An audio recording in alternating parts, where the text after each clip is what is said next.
Hello everyone, welcome you all to my channel. आज जो मैं आप लोगों के लिए जॉब अपडेट लेके आई हूँ वो DSSB की तरफ से के ऑफिशियल एडवर्टीज़मेंट जो है रिलीज़ हो गई की है कि सुबह में के न्यूज़पेपर में एडवर्टीज़मेंट आई की थी। ऑफिशियल वेबसाइट में के कुछ भी अपलोड नहीं किया हुआ था, लेकिन अभी ऑफिशियल वेबसाइट में के ये एडवर्टीज़मेंट रिलीज़ कर दी गई है। तो चलिए हम लोग देख लेते हैं कि एजुकेशनल क्वालिफ़िकेशन क्या है, इसमें के बिना बीएड के कैसे अप्लाई करेंगे, के सिलेक्शन प्रोसेस क्या है, क्या क्या इसमें कोई फ़ी की है कि नहीं की, सारी की डिटेल में इसको देख लेते हैं।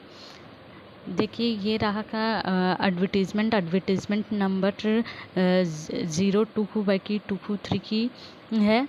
यहाँ पर ही जैसे सब ओपनिंग डेट दी हुई की है और क्लोजिंग डेट ऑफ एप्लीकेशन दिया हुआ है।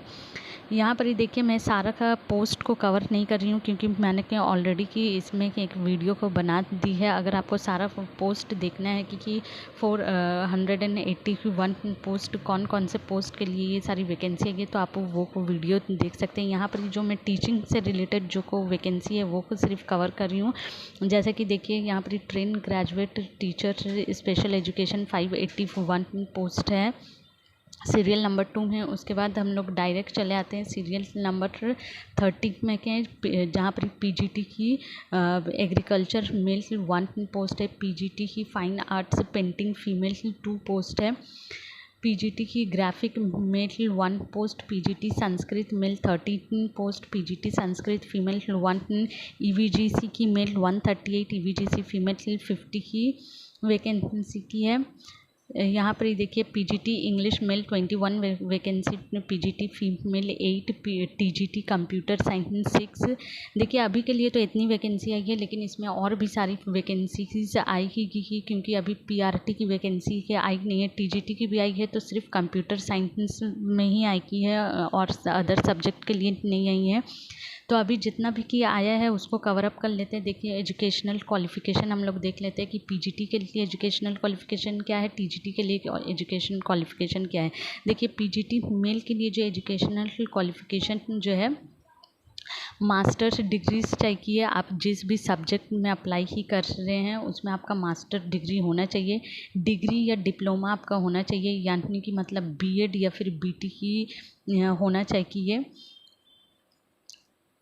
देखिए यहाँ पर ही एक बहुत ही अच्छी चीज़ दी है कि यहाँ पर ही देखिए qualification mention at serial number 2 above relaxable in the case of candidate. मतलब ये जो degree diploma in training education मतलब विदाउट बीएड बीटी के भी कि आप अप्लाई कर सकते हैं, लेकिन उसमें कुछ कंडीशन दी हुई है। देखिए क्या कंडीशन है कि आपका एक तो पीएचडी वो सब्जेक्ट में होना चाहिए, दूसरा का आपका फर्स्ट डिवीज़न होना चाहिए, हायर सेकेंडरी की पोस्ट ग्रेजुएशन ये मैंडेटरी कंडीशन है। अगर ये सब आप फुलफ़िल करेंगे तो आपको बीएड बीटी से एग्जाम्शन मिलेगा। यहाँ पर ही देखिए डिज़ायरेबल में तो 3 इयर्स का एक्सपीरियंस मांगा है, लेकिन ये डिज़ायरेबल है। अगर आपका नहीं भी है तो भी आप यहाँ पर अप्लाई कर सकते हैं, ऐसा कुछ नहीं है। पे स्केल यहाँ पर 40 की 7,600 से लेके 1,51,100 तक जाएगा। यहाँ एज अगर लिमिट की बात करें तो जनरल कैंडिडेट के लिए 36 ईयर्स अपर एज है, और जो को SC ST OBC की है उन लोगों को एज में रिलैक्सेशन मिलेगा। एज रिलैक्सेशन आगे दिया हुआ है, वो हम लोग चेक कर लेते हैं।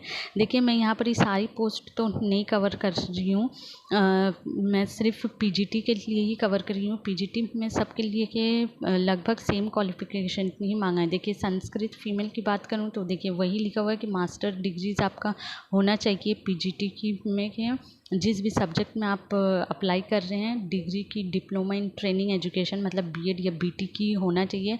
अगर बीएड बीटी नहीं है तो भी आप लोग अप्लाई कर सकते हैं, लेकिन 1-2 कंडीशन फुलफ़िल होना चाहिए। पोस्ट ग्रेजुएशन में बोल रही हूँ, पीएचडी आपका वो सब्जेक्ट में होना चाहिए, और आपका पोस्ट ग्रेजुएशन 12th ये सब में आपका फर्स्ट डिवीज़न से आप पास होना चाहिए। तब जाके आप बीएड या फिर बीटी अगर नहीं भी किए हैं तो भी आप अप्लाई कर सकते हैं। बाद में जाके के आप लोग को 3 इयर्स का टाइम दिया जाएगा। 3 इयर्स के अंदर फिर आप बीएड आराम से कर सकते हैं, आपका जॉब रहते रहते। तो ये सारी कंडीशन सेम है। मैं इन सारी चीज़ों को मैं फिर से नहीं पढ़ रही हूँ। जो सारी चीज़ थोड़ी डिफरेंट है वो को मैं पढ़ दे रही हूँ। जैसे कि यहाँ पर ही काउंसलर के एजुकेशन के लिए आपको मास्टर डिग्री इन साइकोलॉजी चाहिए, diploma in guidance and counselling चाहिए। यहाँ पर ही बीएड बीटी की कोई भी बात नहीं की गई की है, तो ये को होना चाहिए। उसके साथ साथ अगर मैं कंप्यूटर साइंस की बात करूं तो देखिए कंप्यूटर साइंस में क्या दिया हुआ है। कंप्यूटर साइंस में आपका बीएससी कंप्यूटर साइंस बीसीए के बैचलर ऑफ इंफॉर्मेशन टेक्नोलॉजी की होना चाहिए, या फिर ग्रेजुएट डिग्री होना चाहिए सब्जेक्ट मैथमेटिक्स एज 3 इयर्स होना चाहिए सब्जेक्ट, या फिर diploma in computer engineering IT की from any institute recognised by AICTE की होना चाहिए, या फिर graduate degree in any subject with mathematics as a subject, at least 1 year diploma होना चाहिए इन कंप्यूटर एप्लीकेशन, या फिर ए लेवल का DOE ACC होना चाहिए। और इसके साथ बीएड कंप्यूटर साइंस में बीएड मैंडेटरी की है कि देखिए यहाँ पर लिखा ही हुआ है। तो देखिए जो सारी की चीज़ें कि यहाँ पर ही एजुकेशन क्वालिफ़िकेशन के हिसाब से चेंजेस थी कि वो सारी चीज़ें मैंने कवर कर दी है। जैसे पीजीटी में के अपर एज जो था तो वो 36 था। टीजीटी में जो है अपर एज जनरल कैंडिडेट वालों के लिए 32 है। यहाँ पर सैलरी देखिए 44,000 से लेके आपका 1,42,400 तक लग जाएगा। 7th पे के स्केल के हिसाब से यहाँ पर आपको सैलरी की जाएगी। और जैसे कि मैंने कहा है एज में आपको रिलैक्सेशन मिलेगा, तो वो एज में आपको रिलैक्सेशन दिया जाएगा। यहाँ पर ही देखिए बहुत सारे के स्टूडेंट का ये होता है कि अभी तो हम लोग अपियरिंग है, अभी हम लोग का रिज़ल्ट नहीं आया है। यहाँ पर देखिए डेट दिया हो कि 15 सितंबर 2023 ही तक का आपका एजुकेशनल क्वालिफ़िकेशन कंप्लीट हो जाना चाहिए। यहाँ पर ही देखिए एज रिलैक्सेशन देखिए SC ST के लिए ग्रुप बी की NC के लिए 5 इयर्स का है। OBC for group B NC 3 years है। P की WBD की for group B NC 10 years है।